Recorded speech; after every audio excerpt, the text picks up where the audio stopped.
जय यीशु, जय यीशु।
Hallelujah, hallelujah. यीशु की जय हो, यीशु की जय हो, यीशु की आराधना हो, यीशु की आराधना हो, यीशु की महिमा हो। यीशु की महिमा हो। Hallelujah, hallelujah, hallelujah. हालेलुया। हे प्रभु यीशु, हे प्रभु यीशु, मैं धन्यवाद देता हूँ मैं धन्यवाद देता आज हूँ के सुंदर दिन के लिए, आज के सुंदर दिन के नए लिए, दिन के लिए, नए दिन के लिए, पिछले दिन की सारी आशीषों के लिए, पिछले दिन के सारी सुबह आशीषों के की लिए, इस वेला के लिए, सुबह की इस बेला के अच्छा लिए, स्वास्थ्य के लिए अच्छा स्वास्थ्य के मैं लिए धन्यवाद देता मैं हूँ। धन्यवाद देता हूँ। Hallelujah, hallelujah. मेरी नौकरी में, मेरी नौकरी मेरी में, खेतीबाड़ी में, मेरी खेतीबाड़ी मेरी में, हर मेहनत पर मेरी हर मेहनत पर आपकी आशीष और दया के लिए आपकी आशीष और दया के लिए मैं धन्यवाद देता हूँ। मैं धन्यवाद देता हूँ। Hallelujah, hallelujah, hallelujah, hallelujah, hallelujah. Hallelujah. यीशु की जय हो। यीशु की जय हो। सबको जय यीशु। जय यीशु। हम धन्यवाद देते हैं आप लोगों की प्रार्थना के लिए, विशेषकर डेली ब्लेसिंग के लिए आप प्रभु के सामने आते हैं। एक एक दिन वचन सुनकर प्रभु का प्यार में आगे बढ़ने के लिए जो परिश्रम कर रहे हैं, इसके लिए मैं प्रभु के नाम पर आप सभी लोगों को धन्यवाद देता हूँ। आज प्रार्थना करने के लिए हम वचन ले लेते हैं रोमियों के पत्र अध्याय 12 वचन 2। रोमियों के पत्र अध्याय 12 वचन 2। संत पौलुस कहते हैं, आप इस संसार के अनुकूल ना बने, बल्कि सब कुछ नई दृष्टि से देखें और अपना स्वभाव बदल लें। इस प्रकार आप जान जाएंगे ईश्वर क्या चाहता है, उसकी दृष्टि में क्या भला है, सुग्राह्य तथा सर्वोत्तम है। बोलिए हालेलुया, हालेलुया, हालेलुया। हालेलुया। एक ये महत्वपूर्ण वचन है। सबसे पहले मनन करने का विषय यही है, हमें इस दुनिया में जीते समय में हमें ये जानना है कि ईश्वर क्या चाहता है। मनुष्य के इस जीवन दुनिया में जीते हुए मनुष्य को निरंतर परिश्रम करना है, ईश्वर क्या चाहता है, मेरे बारे में ईश्वर की योजना क्या है। संसार की सृष्टि से पहले मेरे बारे में ईश्वर की एक योजना था। चलिए, मसीही जीवन का सुंदरता इस पर आधारित है, हम कितना ईश्वर हमसे क्या चाहता है उसकी खोज में है। यदि आप लोग सुबह में उठकर इस आराधना में भाग ले रहे हैं, कुछ लोग सुबह कर नहीं पाते तो बाद में भी तो सुन लेते हैं। आप लोग ये परिश्रम कर रहा है, ईश्वर मुझसे क्या चाहता है। ये हमारी एक सुंदर प्रार्थना होना चाहिए, ईश्वर क्या चाहता है। अभी ईश्वर हमसे क्या चाहता है ये जानने के लिए हमें क्या करना चाहिए। वचन बताता है, अब इस संसार के अनुकूल ना रहे, बल्कि सब कुछ नई दृष्टि से देखें और अपना स्वभाव बदल लें। प्रभु बोल रहा हमारे जीवन में एक स्वभाव में एक बदलाव लाना चाहिए। मनुष्य के जीवन में स्वभाव में कैसे बदलाव लाएंगे। हम सभी लोग एक दूसरे सुनते हैं, इसका स्वभाव अच्छा नहीं है।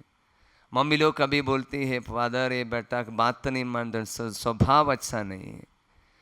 और बेटी की स्वभाव अच्छा नहीं, बहुत गुस्सालू है, बहुत गुस्सा करती है, बहुत चिड़चिड़ापन है, स्वभाव अच्छा नहीं। इसलिए हम सभी लोग एक दूसरे से चाहता है कि हमारे स्वभाव बदल लें। कैसे हमारे स्वभाव बदल लेंगे? प्रभु का वचन बताता है, आप इस संसार के अनुकूल ना रहे, बल्कि सब कुछ नई दृष्टि से देखें। सब कुछ में एक नई सोच लाए, नई एक नजरिया लाए। कल के दिन में मैंने एक वचन दिया था, संत यूहन्ना अध्याय 15 वचन 3। यीशु ने कहा, मैंने तुम्हें जो शिक्षा दिया है उसके कारण तुम शुद्ध हो गए हैं। हमारे मन के विचारों में एक शुद्धिकरण, एक नया आउटलुक, एक नई सोच तब आएंगे हम इस संसार के अनुकूल ना रहकर सब कुछ नई दृष्टि से देखना है। तो कैसे हम एक नई दृष्टि से देखेंगे?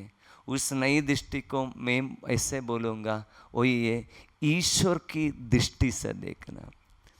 ईश्वर की दृष्टि से देखना, ईश्वर की नजरिया से देखना, मतलब ईश्वर के वचन के आधार पर देखना। जब हम इस संसार में जो भी शिक्षा इकट्ठा किया है वो सब सांसारिक है। मैं उसके लिए एक छोटा सा उदाहरण दे दूंगा। बचपन से जो बच्चा मोबाइल में कार्टून देखता है, खेल देखता है, वो मोबाइल को क्या समझ कर रखा है? मोबाइल एक खेल का एक इंस्ट्रूमेंट है।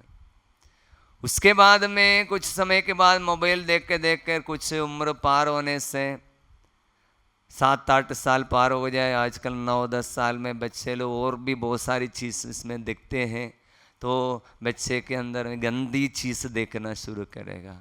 तब वो बच्चे को मोबाइल के बारे में समझेगा, ये मोबाइल ऐसे एक चीज़ है जिसमें बहुत ही गंदगी मिलता है। मतलब गंदगी वो नाम नहीं बोलेगा, संसारिकता वासना के चीज़ से मिलता है। उसको देखते देखते वो बच्चे समझेगा, वो शरीर के बारे में एक नज़रिया लाएगा, मेरा शरीर सुख भोगने का चीज़ है। उसमें वो ऐसे सोचने में उसमें कोई गलती नहीं, क्योंकि वो देखा है, वो जो सुना है, उसी से एक नज़रिया, एक एटीट्यूड, एक मनोभाव, एक आउटलुक बना लेता है। मेरी बात ध्यान से सुनिए। लेकिन ऐसे मनोभाव से हम चलने वाले एक बच्चे को प्रभु का वचन आएगा। विशेषकर कुरिन्थियों का पहला पत्र अध्याय 6 वचन 13 में प्रभु ने कहा, तुम्हारा शरीर व्यभिचार के लिए नहीं, प्रभु के लिए है, और प्रभु आपके शरीर के लिए है। आपका शरीर व्यभिचार के लिए नहीं, प्रभु के लिए है, प्रभु आपके शरीर के लिए। अभी देखिए, जब एक बच्चे या युवक बार बार इस वचन को सुनते सुनते सुनते सुनते सुनते सुनते सुनते उसके जीवन में एक नया नज़रिया आएगा। नहीं, मैं आज तब सोच कर रखा था, वो मेरा शरीर के बारे में मैंने ऐसे सोच कर रखा था, मेरा शरीर व्यभिचार के लिए है, मेरा शरीर सुख भोगने के लिए है।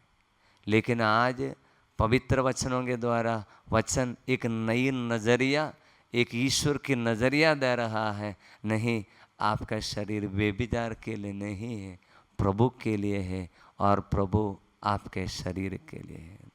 नज़रिया बदल गया।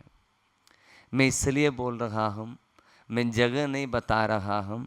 एक दिन मुझे एक जगह से फ़ोन आया, मध्य प्रदेश से, एक जिला से, और बोला फादर जी आपको मैं धन्यवाद देना चाहता हूँ। मैंने बोला क्या बात है?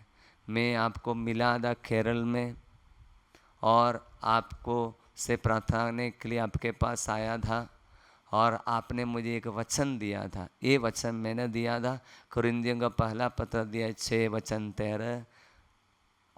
ये वचन को प्रार्थना करना डेली 9 बार नहीं तो 33 बार वचन पढ़ना और बोलना मेरा शरीर व्यभिचार के लिए नहीं प्रभु के लिए है, प्रभु आपके मेरे शरीर के लिए है। तो वचन दोहराती उनके जीवन में शरीर के प्रति एक नज़रिया चेंज हो गया। सब कुछ नई दृष्टि से देखना शुरू किया। वचन बताता है आप इस संसार के अनुकूल ना रहे, लेकिन सब कुछ नई दृष्टि से देख ले। वो नई दृष्टि क्या है? वो यीशु की दृष्टि है। वो नई दृष्टि क्या है? यीशु का वचन है, क्योंकि यीशु का वचन हमें एक नया रास्ता, नया पथ दिखाता है। आप शायद आपको मालूम होगा, ये क्या मालूम नहीं, शुरुआत में आदिम कलीसिया में शिष्य लोगों को ये नाम से पुकारता था, नव पथ राहे, नए पथ पर चलने वाले, द न्यू वे, एक नया रास्ता। लेकिन वचन को सुनते सुनते समझते हुए हमारी नज़रिया बदल जाएगा। यही बात है संत पौलुस हमसे बताता है। मेरे पीछे इस वचन को दोहराइए, आप इस संसार के अनुकूल ना रहे, आप इस संसार के अनुकूल ना रहें, बल्कि सब कुछ नई दृष्टि से देखें, नई दृष्टि से देखें और अपना स्वभाव बदल लें। और अपना स्वभाव बदल लें। हमारे स्वभाव बदलना नामुमकिन नहीं है प्रियजनों, संभव है। बस वचन को सुनना, वचन को समझना। प्रभु यीशु का वचन हमें एक नया रास्ता दिखाता है। आगे वचन बताता है, इस प्रकार आप जान जाएंगे ईश्वर क्या चाहता है, ईश्वर की दृष्टि में क्या भला है, सुग्राह्य है, सर्वोत्तम है। बहुत सारे लोग बोलते हैं प्रभु फादर हमको नहीं मालूम ईश्वर क्या चाहता है। अरे मन के संसार की अनुसार जो सोच खत्म करो ना, क्योंकि हमारे मन में गंदगी है, संसार के अनुकूल हम देख रहा है। हमारी दृष्टि चेंज करना है, नज़रिया चेंज करना है। यीशु के नज़रिया से, प्रभु के वचन के नज़रिया से हम देखना शुरू करेंगे। आज के दिन को हम प्रभु के हाथों में समर्पित करेंगे, घुटने टेकेंगे, प्रभु के आशीर्वाद इस मतलब के लिए मांगते हैं। हाथों को जोड़कर प्रार्थना करेंगे, हे प्रभु मुझे इस संसार के अनुकूल देखने की, संसार की दाग के नज़रिया से हमें हटाकर ईश्वर की दृष्टि के अनुकूल देखने के लिए हमें आशीष दे। प्रभु से हम प्रार्थना करेंगे।